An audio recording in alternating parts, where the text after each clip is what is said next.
स्वराज्य न्यूज मराठी, माझा हक्क, माझं राज्य, स्वराज्य।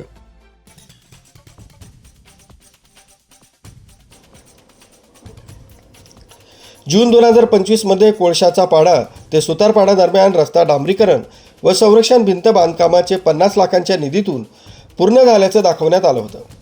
कामाच्या गुणवत्तेबाबत ग्रामस्थांनी गंभीर आक्षेप घेतले आहेत। 3 फेब्रुवारी 2026 रोजी झालेल्या ग्रामसभेत नागरिकांनी या कामाबाबत तीव्र नाराजी व्यक्त केली। ग्रामस्थांच्या म्हणण्यानुसार रस्ता डांबरीकरणाचे काम निकृष्ट दर्जाचं झालं असून केवळ एका वर्षाच्या आत सुमारे 50% रस्ता उखडून गेलाय। अनेक ठिकाणी खड्डे पडले असून रस्ता अस्तित्वात नसल्यासारखी परिस्थिती निर्माण झाली आहे। कामामध्ये प्रस्तावित असलेली संरक्षक भिंत पूर्णपणे बांधण्यात आलेली नसल्याचा आरोप करण्यात आलाय।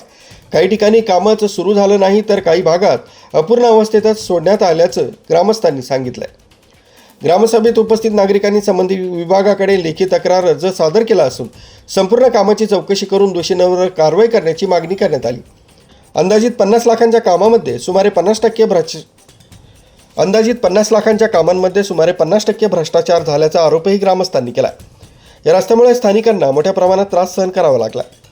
पावसाळ्यात परिस्थिती अधिक बिकट होण्याची शक्यता व्यक्त केली जाते।